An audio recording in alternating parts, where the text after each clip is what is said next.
You will not believe, after 15 minutes of this, I was suffering for 15 minutes with this. Approximately 15 minutes, I was just calling out to these people. Nothing worked. And then you will not believe, my tongue said Allahu Akbar and my body completely released. This video is sponsored by Nature's Blends. Check out their premium black seed range. Get 10% off now. Link is in the description. Assalamu alaikum warahmatullahi wabarakatuh, everyone. I'm joined with Ramesh. Assalamu alaikum wa rahmatullahi wa barakatuh, both of you. So make sure you guys check out his Instagram, mashallah, that's where we met. And I don't know his story yet, and neither do you. No, I don't. So I'm very excited to just get to it and learn about what's going on with you. So Ramesh, did you have a religion before you became Muslim? Did you believe in God? What was the story there? Okay, so I'll get straight to the point. In India, you guys might know that there is plethora of religion. You know, India is one of the lands where idol worship. There are crores and crores and millions of idols and that people worship to, and religion as well. So I was a born Hindu, raised in a Hindu family.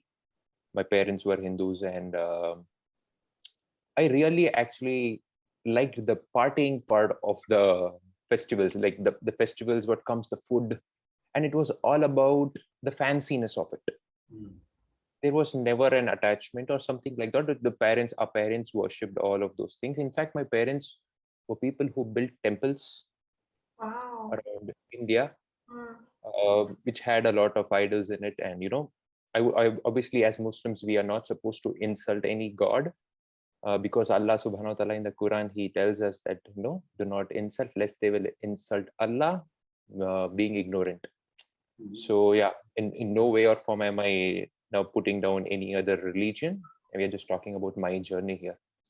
So I come from a Hindu background, and so do my parents, obviously. And we believe, we have all those statues in our house, and we go to the temple, we worship.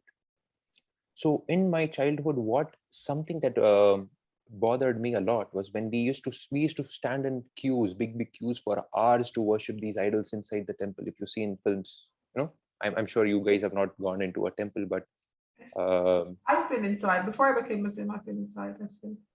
Oh, okay. So we in India, you have to literally stand in queue for hours. Like if you stand at the line at morning 3 o'clock, you will be entering at 12 o'clock in the noon. So and my father was a diplomat. He's retired now, so he was a diplomat in the Indian government. So you know, all this VIP culture with security guards around you, just walk straight into the premises of the temple.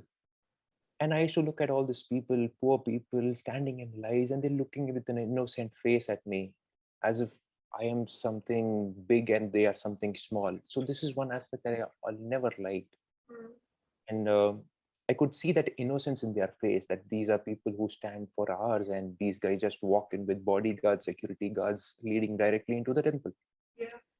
So I felt as if God was waiting for us to go and see him. This was what feeling that the temple worship, it gave me, to go and visit him. And then we say tata, bye bye, and we go off, and then he's just sitting there.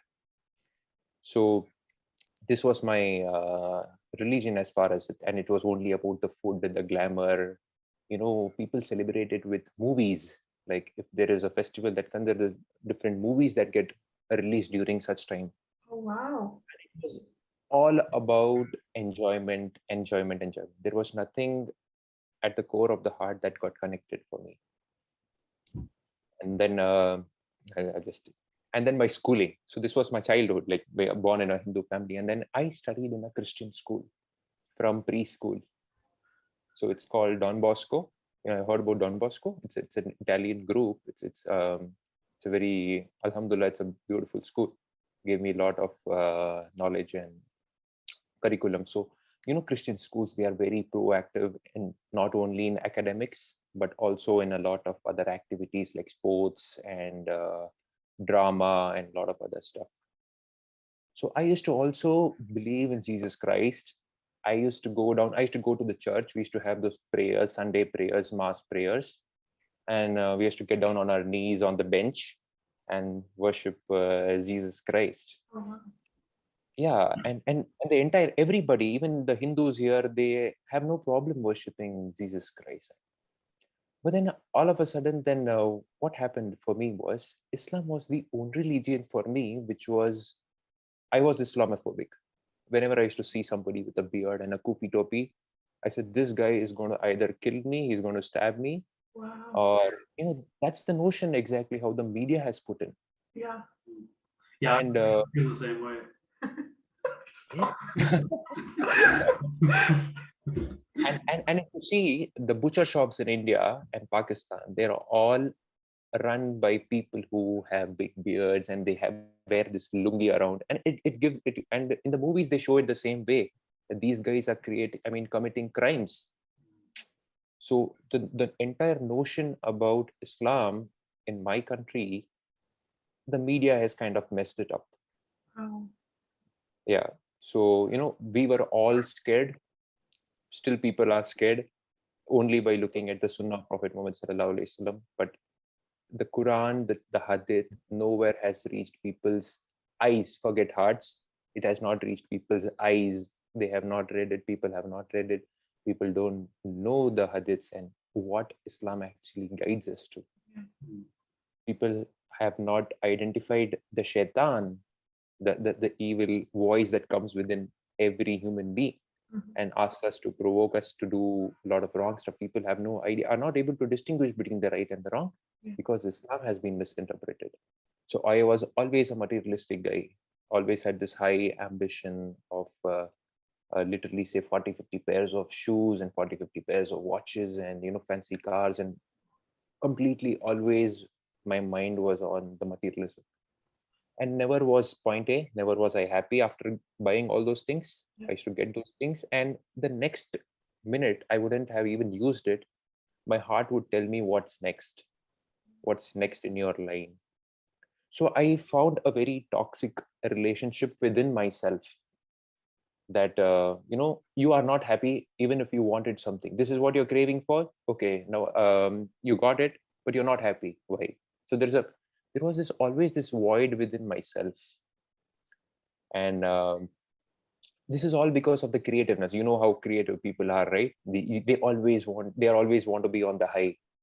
So never satisfied with anything that materialism gave me. And then this is after my schooling, I go for my MBA. So when I went for my MBA, I was a little bit distant from my parents. So there is when the religion didn't kick in there. That was that phase when religion was not there in my life. And even there I used to, in Singapore we celebrate a lot of Christmas, we celebrate all other festivals. But Islam has got, if you see, there is nothing fancy about the festivals in Islam. There's nothing fancy. If you go to the core of the celebrations of Prophet Muhammad sallallahu alaihi wasallam, there is nothing glamorous, there is nothing fancy, there is nothing colorful, but the heart is always lit up. Even when we are starving during Ramadan, astaghfirullah, we should not use the word starving, when we are sacrificing for Allah subhanahu wa ta'ala, that happiness people are not able to see, but we as Muslims, we are able to feel it. But obviously we can't let other people feel what we feel. So again, during my MBA phase, I have a lot of ambitions. Obviously, what an MBA guy, when he comes out, he's got all this business plans, and I did my MBA in finance and Islamic finance, and the norm and the graduation and the MBA, they literally don't go hand in hand. So I couldn't apply in banks. I couldn't apply in stock market offices. So I had a lot of issues there because I did my MBA in finance and marketing. So, but my major was finance. So my job thing took a lot of toll there because nobody was offering me a job which I wanted. And obviously Singapore, they had a lot of issues that time with the job. So I had to come back to India. So when I came back to India, so this is where my reward story actually begins. This is just a small synopsis of what I wanted to tell so that people could connect. So I am actually physically a very active guy, alhamdulillah, since my very crazy about diet and six pack and this thing. So this was one day in 2017 November. 2017 November, I have my normal workouts, and it was a weekend, and I was at home. So my general routine, I go to bed, At around 2 o'clock in the night, my body completely freezes. It shuts down. Completely shut down. I'm not able to move my limbs. I'm not able to move my head, my eyes, nothing. Except for my tongue, which is moving, and my head is moving. So some people call it sleep paralysis. Something like a seizure. But something like this has never happened to me before in my entire 27 years of life. Nothing like that has happened, Alhamdulillah. So something like this happens and I freak out.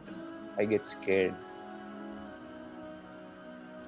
I get scared to the point where I started calling all the gods that I worshipped since childhood. I didn't leave any stone untouched. Every single god I worshipped, I invoked to please save me from that trauma, because it was something like was pressing me onto my bed. I was able to breathe, but then I was not able to move. It was really scary for me, as if some ghost or something, attacked me or something. And then I call out to every single idol that I worshipped. Nothing came to rescue. I call Jesus al-Islam. I call Maryam al-Islam, because these are so-called gods that I worship. And point to be noted, I was Islamophobic. I had got no relationship.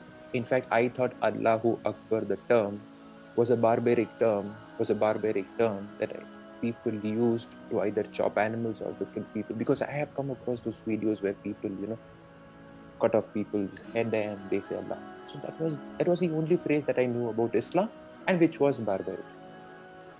You will not believe, after 15 minutes of this, I was suffering for 15 minutes with this. Approximately 15 minutes, I was just calling out to these people. Nothing worked. And then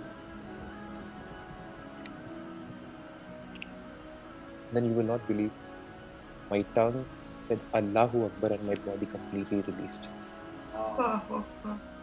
My body completely released. My tongue said Allahu Akbar. And that point of time I was like, what had just happened? Why did this happen? Allahu Akbar. Allahu Akbar is the only thing that I was scared of in pertaining to Islam. Why would such a thing happen? And I go to Google. I type what is Allahu Akbar. It says Allahu Akbar is the greatest. I said, oh, that is the greatest. But why did my tongue has to say this? And why did it? Nothing got released basically. So the moment I said Allahu Akbar, my entire body released. I go to my kitchenette. I drink a glass of water, and that was the most calm that I have ever felt in my heart. I come back to my room at around 3 o'clock. I Google everything about what Allahu Akbar, what it meant. Alhamdulillah, next day morning I took my Shahada all once. Wow.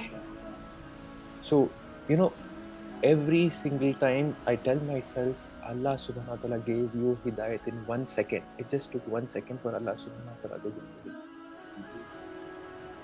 And Alhamdulillah, I and no Muslim should ever, even for $1 billion, should sell their iman, their faith. La ilaha illallah is beyond the heavens and the earth. Yeah. The heavens and the earth exist because of La ilaha illallah. Wow. He gave me this without any intervention. And I tell myself in every prayer, when the call of the adhan comes, La ilaha illallah Muhammad Rasulullah, I tell myself, I remind myself, without any human intervention. No people gave me dawah. I had no Muslim friends who gave me dawah ever. I have those 2 friends and they have never called me to Islam. They never spoke to me about Islam. Nobody has ever told me what Islam meant, what it is. Come to Islam, look at Islam, read the Quran, read the Prophet. Muhammad sallallahu alaihi wasallam was a name which I didn't like before I knew anything about Islam. And Allah just literally fed me with this golden spoon of hidayat. And I tell myself that moment, Allah or the angel, Allahu Alam, he literally held my soul, and he didn't let me go till I said Allahu Akbar. And this, you guys might think, why after 2017 all of a sudden in 2021 are you coming and telling this story? Weren't you so excited to tell this reverse story out before? So there was the waswas of the shaitan telling me, what do you want? Fame, telling people that Allah subhanahu wa ta'ala gave you hidayat like this? I had to literally have a battle with me for all this while. And now I question myself, Yeah. what if you pass the next day? This beautiful story might spark people's heart Yeah, to 100%. a feather of It's a hat. inspiring. It's so inspiring, mashallah. And this is what exactly Allah subhanahu wa ta'ala's kun means for me. Yeah, Allah said kun and be, and it is. yeah, mashallah. And then what happens? So this is my reward story. So I would also want to add of what happened to my mom, dad, and my brother. So we are 4 of us. So then what happens? I start reading the Quran. After all this happens, I start reading the Quran and I really get scared. Because as a new reward, you start reading the Quran, you are really scared what is written in the hellfire, the disbelievers. Yeah. And my mom and my dad were really strong on the other side. Their faith was strong on the other side. So every night I used to cry, I used to get scared. Yeah. But there is something, Allah guides whom He wills. When this verse used to come in the Quran, Allah guides whom He wills. That used to give me some kind of calmness. So like, you cannot do anything. Yeah. Guidance for your parents and your brother is not in your hands. It is with Allah subhanahu. And that is when I was just praying my tahajjud and my fajr salah. I was not praying all my 5 prayers when I got Islam. This is the first 1 month after I got Islam. I was just praying my fajr and my tahajjud salah. You will not imagine, I used to cry in my tahajjud. I used to be in prostration for an hour, literally in an hour, because alhamdulillah, I've got strong shoulders. And I used to cry for my parents' hidayat and my brother's hidayat. Within the next 3 months, my brother takes the Shahada in February 2018. Allahu Akbar. Without my intervention. Wow. Next 1 month, my mom takes the Shahada. No way. And next other month, my dad takes the Shahada. Oh, All because of Tahajjud. Surah Asr. It's a very short surah. But that surah also tells every Muslim that not only the five pillars of Islam which Allah had made fard, but if you read the Surah Asr, dawah is also fard on us. Calling people to that's what dawah is, right? Calling people to the faith of Islam. Yeah. So fard for every Muslim. Illa alladhina amanu wa amilu salihat wa tawasaw bil haqq wa tawasaw bis sabr. Except that you believe and do righteous deeds and advise each other to truthfulness and advise each other to patience. Mhm. So I'm calling every Muslim to do beautiful dawah. So alhamdulillah, so this is my reward story. Alhamdulillah, alhamdulillah.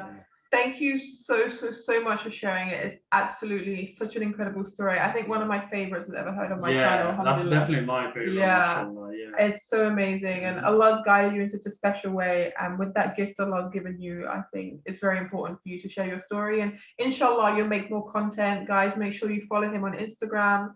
I'd like to see you making more content, inshallah. May Allah bless you both, bless our ummah and whoever is going through a lot of difficulties during this pandemic. May Allah lift all the barriers for us and bless us with this hidayat and keep us in His hidayat till we reach Him in Jannatul Firdaus al-A'la. Ihdina Siratal Mustaqim. Jazakallah khair. Thank you so much, brother. Thank you, brother. Assalamu alaikum, everyone.